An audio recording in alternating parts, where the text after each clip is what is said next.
A cada ano que passa, o ser humano está cada vez mais em busca da felicidade.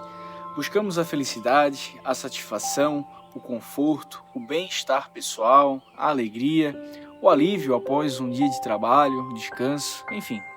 O mundo em que vivemos hoje está cada vez mais voltado a encontrar formas de economizar tempo através de tecnologias, para que no final nós tenhamos mais tempo, para aproveitar as coisas boas da vida.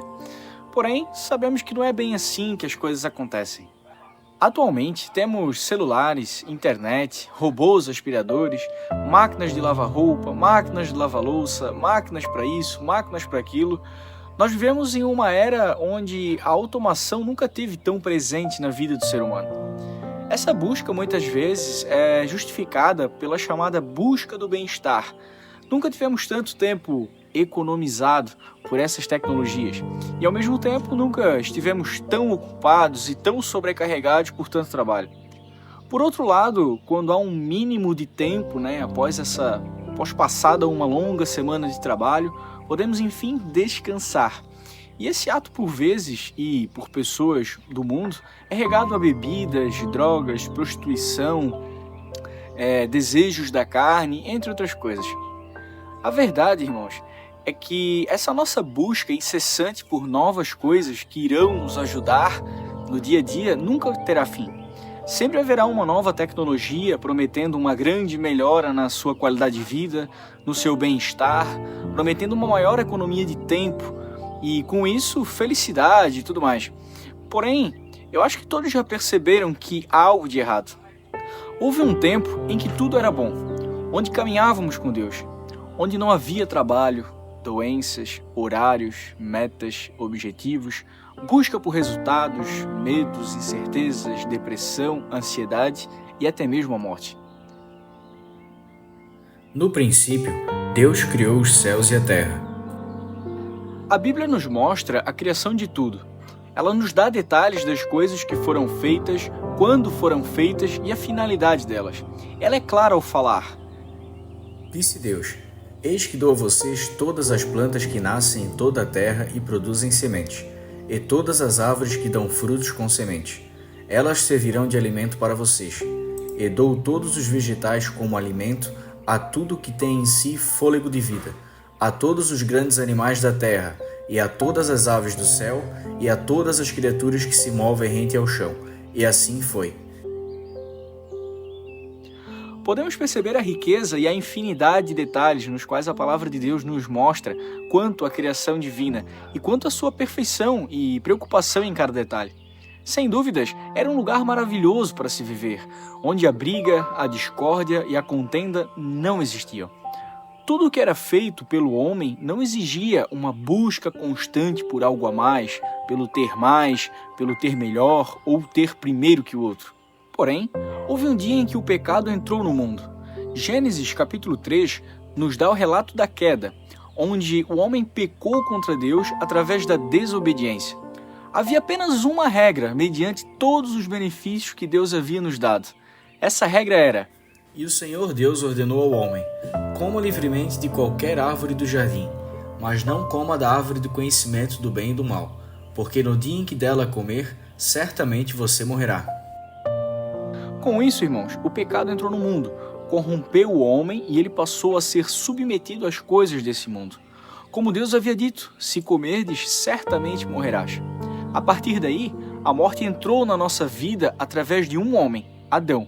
E assim, os acontecimentos nos levaram até o dia de hoje. E aí está essa explicação do mundo em que vivemos atualmente.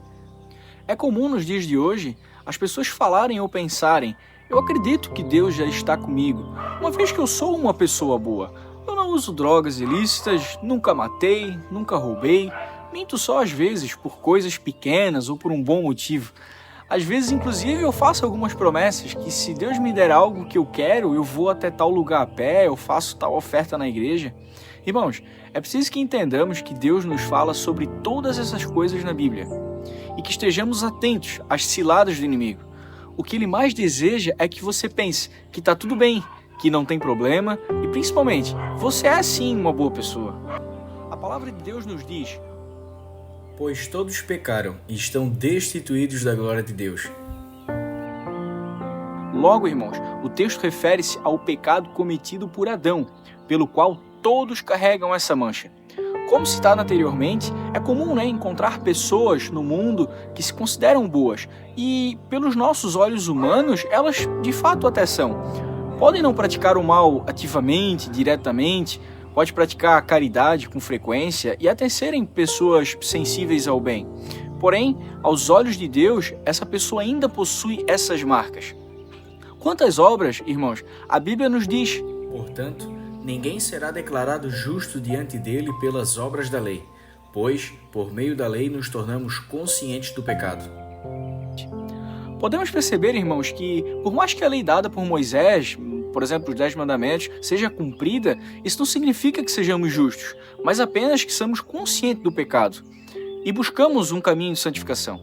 No entanto, a Bíblia nos diz: assim como o corpo sem espírito está morto, também a fé sem obras está morta, em Tiago 2, 26.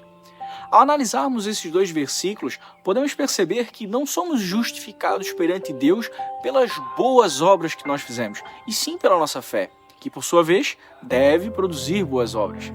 No dicionário, a palavra arrependimento significa pesar ou lamentação pelo mal cometido e negação ou desistência de algo feito ou pensado em tempos passados. A Bíblia nos fala que o que encobre as suas transgressões nunca prosperará, mas o que as confessa e deixa alcançará a misericórdia. Esse ato, irmãos, só pode ser realizado mediante arrependimento. No dicionário, a palavra pecado significa violação de um preceito, de forma mais simples, desobediência. Em Gálatas 5, do 19 ao 21, lemos: ora, as coisas da carne são manifestas: imoralidade sexual, impureza e libertinagem, idolatria, feitiçaria, ódio, discórdia, ciúmes, ira, egoísmo, dissensões, facções e inveja, embriaguez, orgias e coisas semelhantes. Eu os advirto, como antes já os adverti, que os que praticam essas coisas não herdarão o reino de Deus. Dentre os itens citados, devemos olhar com atenção para a idolatria. A idolatria é tudo o que rouba o espaço de Deus na nossa vida. A idolatria pode, por exemplo, ser trocar um culto por uma cama quente, um programa de TV favorito, trocar um momento de oração íntima com Deus por um jogo de futebol na TV, escolher ouvir uma música do mundo que traz desejos carnais, ao invés de ouvir um louvor ao Senhor, ao invés de fazer uma oração, um pedido diretamente a Deus, assim como fala a sua palavra, que o único intermediador entre Deus e os homens é Jesus Cristo. Então, em vez de eu orar diretamente a Deus no nome de Jesus Cristo, eu fazer um pedido a uma imagem de barro ou de gesso, achando que Deus vai agir através dela, sendo que a palavra já deixa claro que somente através de Jesus Cristo nós podemos chegar a Deus. Enfim, todas as coisas que roubam o lugar de Deus na nossa vida. Em seguida, ainda em Gálatas 5, nos versículos 22 e 24, lemos: mas o fruto do Espírito é amor, alegria, paz, paciência, amabilidade, bondade, fidelidade, mansidão e domínio próprio. Contra essas coisas não há lei. Os que pertencem a Cristo Jesus crucificaram a carne, com as suas paixões e os seus desejos. Meus irmãos, recapitulando tudo o que estudamos até agora, nós estávamos no Éden, o jardim perfeito criado por Deus, junto da sua presença, e nós não conhecíamos a morte. Porém, nós pecamos e, por nossas próprias mãos, construímos esse mundo de tristeza, pecado, ansiedade e morte que nós vivemos hoje. Contudo, através da palavra, obtivemos o conhecimento da verdade, que nos liberta de todo o mal. Agora que estamos arrependidos de tudo que desagrada a Deus, precisamos de redenção com Ele. E isso é possível somente pela obra da cruz. Em João 3, 16 e 17 nos diz: porque Deus tanto amou o mundo que deu seu Filho unigênito, para que todo o que nele crer não pereça, mas tenha vida eterna. Pois Deus enviou o seu Filho ao mundo, não para condenar o mundo, mas para que este fosse salvo por meio dele. Irmãos, a obra da cruz é o sacrifício perfeito realizado por Deus para que possamos ser salvos. No Antigo Testamento, durante a época da lei, eram realizados sacrifícios de animais pelos pecados dos homens. Dado o tipo de pecado, o homem precisava consultar os sacerdotes que indicariam qual ou quantos animais deveriam ser sacrificados para o Senhor como por exemplo, se ele brigasse com o irmão, ele deveria sacrificar tal animal, né? E naquela época, o sangue dos animais era como uma moeda de troca por esse sacrifício. Já na nova aliança, Deus realizou o sacrifício perfeito, dando seu único filho, que foi o único santo, aquele que jamais pecou, para ser esfolado numa cruz, em troca dos pecados de toda a humanidade. Isso explica a passagem de Mateus 27, 45 e 46, que fala: Houve trevas sobre toda a terra do meio-dia até as 3 horas da tarde. Por volta das 3 horas, Jesus bradou em alta voz: Eli, Eli, lema sabachthani, que significa: meu Deus, por que me abandonaste? Nesse momento, irmãos, as trevas sobre toda a terra ilustravam os pecados de toda a humanidade, de todos os homens que viveram até aquele momento e também aqueles que viriam, que somos nós. Quando Jesus perdeu o contato que ele possuía com Deus e fez essa exclamação, ele nos mostrou que de fato ele era com Deus, mas que estava vivendo como um homem. Ele estava sentindo na sua própria carne as dores da crucificação, as dores de ter sido esfolado durante toda uma noite para que um plano maior de Deus se cumprisse. E através do seu sacrifício, daí vem o significado do Cordeiro Perfeito de Deus, nós hoje tivéssemos a oportunidade de estarmos nos reconciliando com Deus. Não através de nossas obras, porque nós somos bonzinhos, mas sim como está escrito em João 3, 16 ao 18, que fala: Porque Deus tanto amou o mundo que deu seu Filho unigênito, para que todo que nele crer não pereça, mas tenha vida eterna.